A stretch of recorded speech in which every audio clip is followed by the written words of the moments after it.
Hello everyone, আমি পূজিতা ভট্টাচার্য। আর আজকের দিনটা শুরু হয়েছে খুব সুন্দর একটা ওয়েদার, বৃষ্টি। এত গরমের পরে যখন বৃষ্টি আনানি তখন মনে হয় শান্তি। তো বৃষ্টি শেষ হইলো, শেষ হইয়া এরকম দেখতে ওয়েদারটা। আর আমি ঘুম থেকে উঠে লেগে গেলাম যে আগে তো কিছু খাবার বানাইতে লাগবো, খাইয়া তারপরে না বাইরে যেতাম টিউশনের লেগা। তো আমি ভাত বয় দিলাম, চাল টাল ধুইয়া তারপরে ডিম তরকারি রানলাম, রাইন্দা তা বাইরে গেলাম টিউশনের উদ্দেশ্যে। রাত্রের চিন্তা নাই, কারণ কি মামাতারা বাড়িতে আজকে কইসে খাই লিতাম। তো শুধু সকালবেলা খাইয়া বাইরে হয়েছে। তো আমি বাইরে গেছি টিউশনের লিগা, রান্না বাড়া কইরা খাইয়া দাইয়া। এত গরম,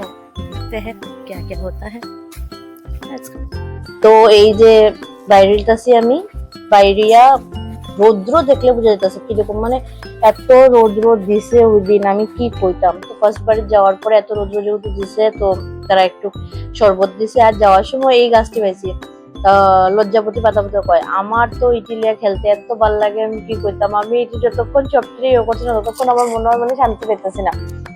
মানে আমি এখানে যতক্ষণ ততক্ষণ মানে টাচ করি আর মানে প্রিয় যায়, মানে এই জিনিসটা আমার একটু মজা লাগে। ছোটবেলা ওই গাছটি যখনই দেখতাম আমি দিয়ে করতাম। আজকেও আমি একটু তার ইয়ে করছি না, আমি যতক্ষণ সবটি পাতা আমি ইয়ে করছি ততক্ষণ আমি খেলাতে রয়েছি। তারপরে শেষ করে ফাইনালি ভাবছি চলো ওখানে যাইতে লাগবো টিউশনে।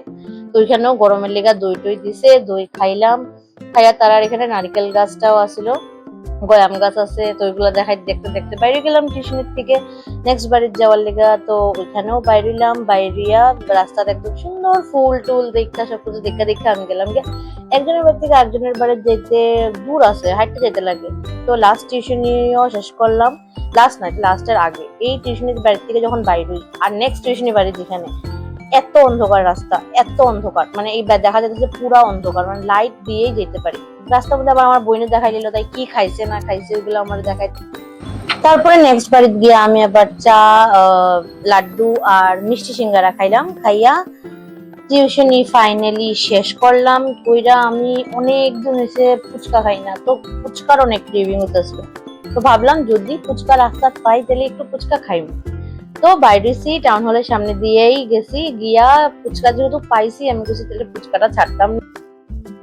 তারপরে ফুচকা টুচকা খাইয়া আমি রওনা দিলাম ডলুবাড়ির উদ্দেশ্যে। যে এখন বাড়ির যে ডলুবাড়িও একটা জায়গা, এত মানে ডলুবাড়ি স্কুল থেকে আর নেক্সট যেমন এত অন্ধকার এই জায়গার রাস্তাটা, আমি কি বলতাম, মানে দেখলে বোঝা যাচ্ছে পুরা অন্ধকার। ওই দোকানে লাইট জ্বলতেছে কইরা, মানে আমি এত ভয়ে ভয়ে এই জায়গাটা যাই, ভগবানের নাম নেই আর আমি এই জায়গাটা যাই। রাস্তাতে রূপা মামারে ফোন করি কইরা যাই, নাইলে এত অন্ধকার রাস্তায় যাওয়াটা মানে লাইক ভয়ই লাগে সত্যি।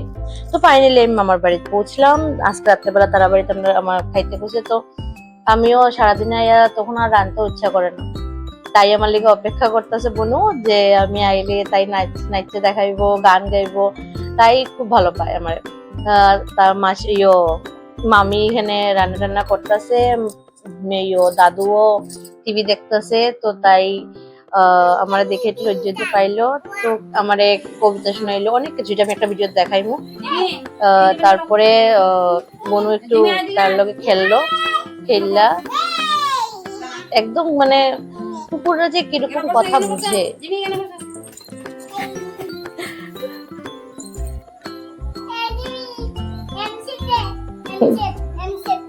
দিন কানে চুলকাইতেছিল, তো তাই পায়ে একবার হ্যান্ডশেক করে কি করতেছে কি না, মানে খুবই মানে লাইক খুব আদরের, খুব ভালো লাগে। তো যাই হোক, তারপরে আমরা এগুলা করলাম কইরা আমি খাওয়া দাওয়া করলাম। তারা এখানে মামা তারা বাড়ি আসে করিয়া আমি বাচ্চা আছি, কারণ কি আমার যে কোনো প্রবলেম হোক, আমি যখন কেবিতেও আসলাম, মানে মামা মামি দিদা দাদু তারা সবাই আসে কইরা আমি মানে কোনোদিন কোনো প্রবলেম আমার ফেস করতে লাগছে না। তো যাই হোক, কখনো আমার কোনো ইয়ে করতে লাগছে না। তো এরপরে তারা খাওয়ার লেগে আমরা খাইছে না। তো তারপরে দিদায় তারও খাওয়ান দিল, দিয়া হেও একদম খুশি খুশি যে মানে খাওয়ান পাইছে। কারণ কি মানে চেয়ারে আমরা যখন খাইতে আসলাম তখন যে হের খাওয়ানটা এখনো দেওয়া হয়েছে না। তা আমরা খাইয়া সবচেয়ে প্রথম দিদা হেরে খাওয়ান দিছে, একদম লেজ নাড়া কথা কইতেই কেমনে বুঝে যে না আমার খাওয়ান আইছে এখন।